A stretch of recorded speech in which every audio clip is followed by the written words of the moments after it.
Hello my dear students, ಹೇಗಿದ್ದೀರಾ ಎಲ್ಲರೂ? Welcome to Pallavi tutorials. ಮಕ್ಕಳೇ, ಈ ಒಂದು ವಿಡಿಯೋದಲ್ಲಿ ಫಸ್ಟ್ PUC ಅಕೌಂಟೆನ್ಸಿಗೆ ಸಂಬಂಧಪಟ್ಟ ಹಾಗೆ ಚಾಪ್ಟರ್ 1 ಇಂಟ್ರೊಡಕ್ಷನ್ ಟು ಅಕೌಂಟಿಂಗ್, ಈ ಚಾಪ್ಟರಲ್ಲಿ ಬರುವಂತಹ ಫಿಲ್ ಇನ್ ದ ಬ್ಲಾಂಕ್ಸ್ ಕ್ವಶನ್ಸ್ಗಳು ಇಂಪಾರ್ಟೆಂಟ್ ಯಾವುದು ಅನ್ನೋದನ್ನು ಹೇಳ್ತಾ ಇದ್ದೀನಿ. ಸೊ ಕ್ಲಾಸಸ್ಸು ಬೇರೆ ರೀತಿ ಇರುತ್ತೆ. ಆಲ್ರೆಡಿ ಕ್ಲಾಸಸ್ನ ಅಪ್ಲೋಡ್ ಮಾಡಿದ್ದೀನಿ ಕಾನ್ಸೆಪ್ಟನ್ನು ಎಕ್ಸ್ಪ್ಲೈನ್ ಮಾಡಿ. ಬಟ್ ಇವಾಗ ನಿಮಗೆ ಫಸ್ಟ್ ವಿಡಿಯೋನ ವಾಚ್ ಮಾಡಿರ್ತೀರಿ, ಗೊತ್ತಿದೆ. ಫಸ್ಟ್ ಚಾಪ್ಟರ್ಗೆ ಸಂಬಂಧಪಟ್ಟಂತೆ ನಿಮ್ಮ ಎಕ್ಸಾಮಲ್ಲಿ MCQ, fill in the blanks, match the following, 1 mark 2 marks ಎಲ್ಲ ಥಿಯರಿ ಕಾನ್ಸೆಪ್ಟ್ಗಳನ್ನ ಓದ್ಕೊಳ್ಳೇಬೇಕು.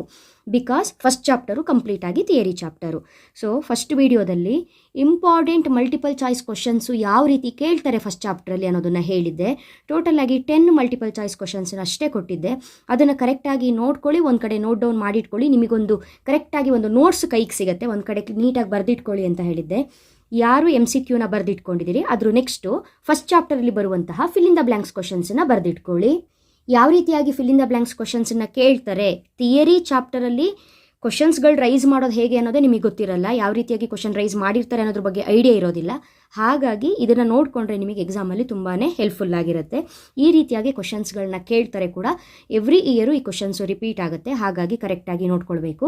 ಈ ವಿಡಿಯೋದಲ್ಲಿ ಹೇಳುವಂತಹ ಫಿಲ್ ಇನ್ ದ ಬ್ಲ್ಯಾಂಕ್ಸ್ ಕ್ವಶನ್ಸ್ಗಳನ್ನ ಒಂದು ಕಡೆ ನೀಟಾಗಿ ನೋಟ್ ಡೌನ್ ಮಾಡಿಟ್ಕೊಳ್ಳಿ. Second video. ನೆಕ್ಸ್ಟ್ ಥರ್ಡ್ ವಿಡಿಯೋದಲ್ಲಿ ಮ್ಯಾಥ್ ದ ಫಾಲೋಯಿಂಗ್ ಕ್ವಶನ್ಸು ಈ ಚಾಪ್ಟರಲ್ಲಿ ಯಾವ ರೀತಿ ಕೇಳ್ತಾರೆ ಅನ್ನೋದನ್ನು ಅಪ್ಲೋಡ್ ಮಾಡ್ತೀನಿ. ನೆಕ್ಸ್ಟು ಅದನ್ನು ಬರೆದಿಟ್ಕೊಳ್ಳಿ. ಅಲ್ಲಿಗೆ first chapter MCQ, fill in the blanks, math the following ಸಿಗುತ್ತೆ. ಒಂದು ಕಂಪ್ಲೀಟ್ ನೋಟ್ಸ್ ಆಯಿತು ನಿಮಗೆ. ನೆಕ್ಸ್ಟ್ 1 ಮಾರ್ಕ್ 2 ಮಾರ್ಕ್ ಹೇಳ್ತೀನಿ. ಅಲ್ಲಿಗೆ ಫಸ್ಟ್ ಚಾಪ್ಟರು ಕಂಪ್ಲೀಟು. ಪ್ರಾಬ್ಲಮ್ ಅಂತೂ ಇಲ್ಲ, ಈ ಚಾಪ್ಟರಲ್ಲಿ ಗೊತ್ತಿದೆ ನಿಮಗೆ. ನೆಕ್ಸ್ಟ್ ಸೆಕೆಂಡ್ ಚಾಪ್ಟರ್ ಅದೇ ರೀತಿ MCQ, fill in the blanks, match the following, 1 mark 2 marks ಮತ್ತೆ ಥಿಯರಿ ಕ್ವಶನ್ಸ್ ಕೊಡ್ತೀನಿ. ಅದನ್ನು ಒಂದು ಕಡೆ ಬರೆದಿಟ್ಕೊಳ್ಳಿ. ಥರ್ಡ್ ಚಾಪ್ಟರಿಂದ ಪ್ರಾಬ್ಲಮ್ಸನ್ನು ಸ್ಟಾರ್ಟ್ ಮಾಡಿದ್ರೆ ಆಯಿತು. ಓಕೆನಾ? ಹಾಗಾದರೆ fill in the blanks questions. First one, the term debit comes from the Italian word dash ಅಂತ ಕೇಳ್ತಾರೆ. ಗೊತ್ತಿದೆ ನಿಮಗೆ, ಬ್ರಾಕೆಟಲ್ಲಿ ಆನ್ಸರ್ಸ್ನ ಕೊಟ್ಟಿರ್ತಾರೆ. ರೈಟ್ ಆನ್ಸರ್ನ ಸೆಲೆಕ್ಟ್ ಮಾಡಿ ಬರೀಬೇಕು. The term debit comes from the Italian word debit.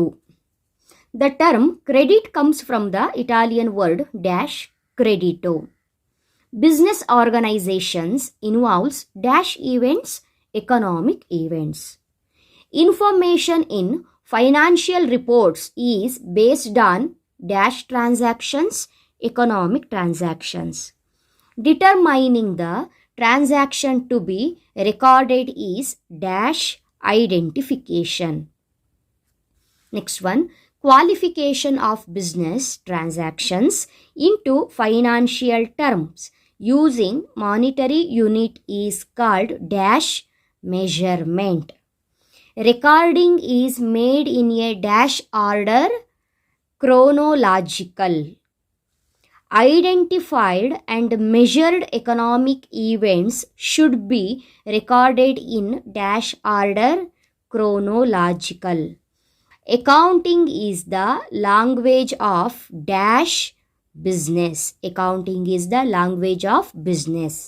Next one, dash are the internal users of accounting information of organization management. So ಈ ಕ್ಲಾಸಸ್ನ explain ಮಾಡಿದ್ದೀನಿ ನಾನು already.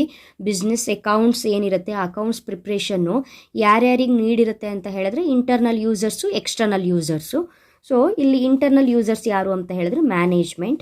Internal users of accounting information are the dash of the business entity management. Dash users are groups outside the business entity ಅಂತ ಹೇಳಿದ್ರೆ external. Accounting begins with the identification of transaction and ends with the preparation of financial statement. ನಾವು ಅಕೌಂಟ್ಸನ್ನ ಹೇಗೆ close ಮಾಡ್ತೀವಿ? Financial ಸ್ಟೇಟ್ಮೆಂಟನ್ನು prepare ಮಾಡೋದ್ರ ಮೂಲಕ. Accounting measures the business transaction in terms of monetary units. Sub-disciplines within the accounting are financial accounting, cost accounting and dash management accounting. ಇದು ಮೂರು ಕೂಡ ಬ್ರಾಂಚಸ್. ಫೈನಾನ್ಷಿಯಲ್ ಅಕೌಂಟಿಂಗ್ ಆಗಿರ್ಬೋದು, ಕಾಸ್ಟ್ ಅಕೌಂಟಿಂಗ್ ಆಗಿರ್ಬೋದು, management accounting ಆಗಿರಬಹುದು. So these are all the branches including accounting. Next dash is the first book on double entry bookkeeping Summa. Kautilya, a minister in Chandragupta's kingdom, wrote a book on economics named Arthashastra. Kautilya ಬರೆದಿರುವಂತಹ book ಅರ್ಥಶಾಸ್ತ್ರ. ಅರ್ಥಶಾಸ್ತ್ರವನ್ನು ಬರೆದಿರೋರು ಕೌಟಿಲ್ಯ. ಓಕೆನಾ? So ಇದಿಷ್ಟು fill in the ಬ್ಲ್ಯಾಂಕ್ಸಿಗೆ ಸಂಬಂಧಪಟ್ಟ ಹಾಗೆ next ವಿಡಿಯೋದಲ್ಲಿ chapter 1ನಲ್ಲಿ ಕೇಳುವಂತಹ math the following questions ಯಾವ ರೀತಿ ಕೇಳ್ತಾರೆ ಅನ್ನೋದನ್ನ ಹೇಳ್ತೀನಿ. ಆ ಒಂದು ವಿಡಿಯೋ ಬಂದ ತಕ್ಷಣ ನೋಟಿಫಿಕೇಶನ್ ಬರಬೇಕು ಅಂದರೆ ಜಸ್ಟ್ ಸಿಂಪಲ್ ನಮ್ಮ ಚಾನಲ್ ಪಲ್ಲವಿ ಟ್ಯುಟೋರಿಯಲ್ಸ್ನ ಸಬ್ಸ್ಕ್ರೈಬ್ ಮಾಡಿಕೊಂಡು ಆಲ್ ಬಟನ್ನ ಕ್ಲಿಕ್ ಮಾಡ್ಕೊಳ್ಳಿ. ವಿಡಿಯೋ ಬಂದ ತಕ್ಷಣ ನಿಮಗೆ ನೋಟಿಫಿಕೇಶನ್ ಬರುತ್ತೆ ಮಕ್ಕಳೇ. ಓಕೆನಾ? Thank you. All the best.